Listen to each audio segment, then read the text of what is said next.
নমস্কার, আমি ডক্টর চন্দ্রচূড় গোস্বামী, অখিল ভারত হিন্দু মহাসভার রাজ্য সভাপতি। এই মুহূর্তে রাষ্ট্রপতি ভবনের চিফ সেক্রেটারিকে দিয়ে আমরা একটি চিঠি রিসিভ করালাম। মাননীয় রাষ্ট্রপতির কাছে আমরা এই চিঠিটি তুলে দিলাম, আপনারা দেখতেই পাচ্ছেন। এটা খুব দুর্ভাগ্যজনক যে আমাদের ভারতবর্ষের মাটিতে, আমাদের পশ্চিমবঙ্গের মাটিতে কোনো এক হুমায়ুন, তৃণমূলের বিতাড়িত বিধায়ক, সে আজকে দাবি তুলছে পশ্চিমবঙ্গে, ভারতবর্ষে বাবরি মসজিদ করতে হবে। এবং এই বাবরি মসজিদের জন্য লক্ষ লক্ষ কোটি টাকা ফান্ডিং করছে কারা? আজকে যে লুণ্ঠনকারী, যে লম্পট, যে ভারতবর্ষের ক্ষতি করেছে, সনাতনী জাতীয়তাবাদী আদর্শকে আক্রমণ করেছে, সেই লুটেরা বাবরের পক্ষে যারা কথা বলছে, তারা আর যাই হোক না কেন আমাদের ভারতবর্ষের অংশ হতে পারে না। সেই বাবরের পক্ষে যারা কথা বলছে, আইদার তাদেরকে বাবরের দেশে পাঠানো হবে, আর না হলে বাবরের কাছে পাঠানো হবে। স্পষ্ট কথা বলে দিয়ে যাচ্ছি, অখিল ভারত হিন্দু মহাসভা এই সনাতনী মাটিতে, এই হিন্দুত্বের মাটিতে কোন রকম শয়তানি বরদাস্ত করবে না।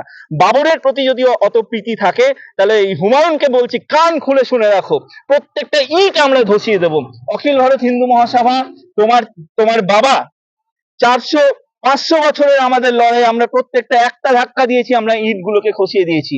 আর তুমি বাংলার মাটিতে, ভারতবর্ষের মাটিতে বাবরি মসজিদ করবে? তোমার ডিএনএ চেক করা উচিত হুমায়ুন। স্পষ্ট ভাবে বলে গেলাম, বাবরি মসজিদের পক্ষে যে সমস্ত মুসলমানরা কথা বলছে, তারা ভারতবর্ষের নয়, তারা ভারতবর্ষের শত্রু।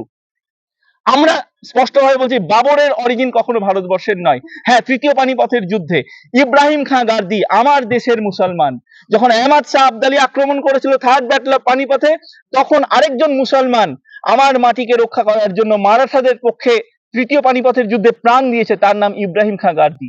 তোমরা যদি মসজিদ করার থাকে, তোমরা যদি ভারতবর্ষের সন্তান হও, তাহলে ইব্রাহিম খাঁ গার্দির নামে মসজিদ করো, আমরা তোমাদেরকে টাকা তুলে দেব। আজকে সময় এসছে, তোমরা ভালো মুসলমান না খারাপ মুসলমান সেটা যাচাই করতে হবে। তোমরা বাবরকে তোমাদের হিরো মনে করো না ইব্রাহিম খাঁ গার্দিকে মনে করো, সেইটা আমরা বিবেচনা করব। আগামী দিনে আমরা ঠিক করব, যদি ইব্রাহিম খাঁ গার্দির পক্ষে থাকো আমরা তোমাদেরকে হৃদয়ে রাখি, কিন্তু যদি বাবরের পক্ষে থাকো, ঘাড় ধাক্কা দিয়ে, এটা তোমাদের বাপের জায়গা নয়, এটা আমাদের জায়গা, আমাদের হিন্দু সনাতনীদের জায়গা।